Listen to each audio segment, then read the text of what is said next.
Xəzər dənizində su səviyyəsinin azalması Qazaxıstanı hərəkətə keçirib. Proqnozlara görə dənizin 80% təminatını həyata keçirən Volqa çayında axın zəifləyib. Axının azalması nəticəsində dayazdaşma məkan baxımından iri miqyaslı xarakter alır. Nəticədə bəzi ərazilərdə sahil xətti kilometrlərlə geri çəkilib. Bu da öz növbəsində kiçik adaların yaranmasına gətirib çıxarır. Qazaxıstanlı mütəxəssislər bunu su idarəçiliyinə müdaxilə ilə izah edirlər. Bununla əlaqədar Rusiyaya müraciət edilməsi isə bu ölkə ilə müvafiq sahə üzrə işçi qrupunun yaradılmasına hədəfləyib. Ancaq rəsmi Moskvadan pozitiv reaksiya gəlməməsi dənizin mövcud durumu və proqnozlarla bağlı ciddi düşünməyə vadar edir. Təhlillər göstərir ki, Xəzər dənizi il ərzində orta hesabla 7 sm geri çəkilir. Lakin dənizdə su səviyyəsinin azalması təkcə su idarəçiliyinə müdaxilə ilə əsaslandırılmır. Ekoloqlar hesab edirlər ki, Xəzərin çəkilməsini qlobal istiləşməni fəsadları kontekstindən izah etməyi daha doğru olar. 2006 ildən bəri səviyyə 1,83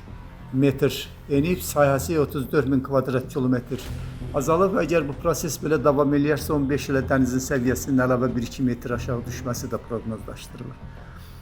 Bu təkcə sahil infrastrukturu üçün deyil, Xəzərin canlı aləmi üçün də ciddi təhdiddir. Dəniz səviyyəsinin enməsi bioməhsuldarlığın, biomüxtəlifliyin azalmasına səbəb ola bilər. Bioməhsuldarlıq dedikdə planktonların, balıqların, digər canlıların artım gücü nəzərdə tutulur. Yəni dənizin səviyyəsinin enməsi ilə bu güc tədricən zəifləyir. Bu isə qida zəncirinin pozulması, balıq ehtiyatlarının tükənməsi və ekosistemin çökməsi ilə nəticələnə bilər. Mümkün neqativ ssenarilər fonunda diqqət çəkən əsas amillərdən digər biri isə Qazaxıstanla bağlıdır. Dənizin bu ölkənin ərazisinə düşən sahillərinin dayaz olması ən ciddi təsirin məhz bu ölkədə müşahidə olunacağını deməyə əsas verir. Araşdırmalar göstərir ki, cüzi enmə belə Xəzərin şimal sahillərinə təsirsiz ötüşmür. Xəzərin səviyyəsinin düşməsi daha çox təsir edir Qazaxıstan sahilinə. Çünki orada sahil dayazdır.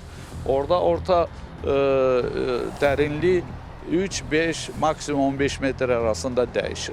Və onun üçün Xəzərin səviyyəsinin düşməsi ilk ən böyük zərbə vuracaqdır təbii ki, Qazaxıstan sahilinə, həmçinin Rusiya sahilinə. Çünki Rusiya sahilinin Volqa çayı ilə 80% su gətirilir. Yəni ancaq Volqa çayının deltasının sahəsi 30.000 kvadrat kilometrdir. Təsəvvür edin, bu Azərbaycan ərazisinin 1/3-dir demək olar. Yəni orada bütün olan təsərrüfat, ovçuluqdur, balıqçılıqdır, turizmdir, hamısına böyük zərbə dəyəcəkdir. Mütəxəssislərin proqnozlarına görə dəniz səviyyəsinin aşağı düşməsi regionun gəmiçilik və logistika imkanları üçün də ciddi təhdid yarada bilər. Səviyyənin düşməsi liman təsərrüfatlarının fəaliyyətinə təsir edir.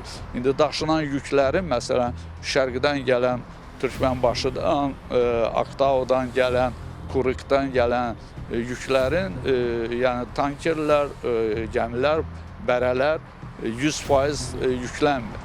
Bir 20%, 25% az yüklənir. Qeyd edək ki, Xəzər dənizində su səviyyəsinin ən aşağı həddi 29 metr olmaqla 1977-ci ildə müşahidə olunub. Bundan sonraki dövrdə sürətli artım qeydə alınıb. Ekoloqlar bildirirlər ki, səviyyənin qalxıb azalması normal hadisə kimi qiymətləndirilsə də, iqlim dəyişiklikləri fonunda hazırki azalma daha uzun müddətli ola bilər. Zeynəb Mirzəyeva, Arif Zeynalov, Real.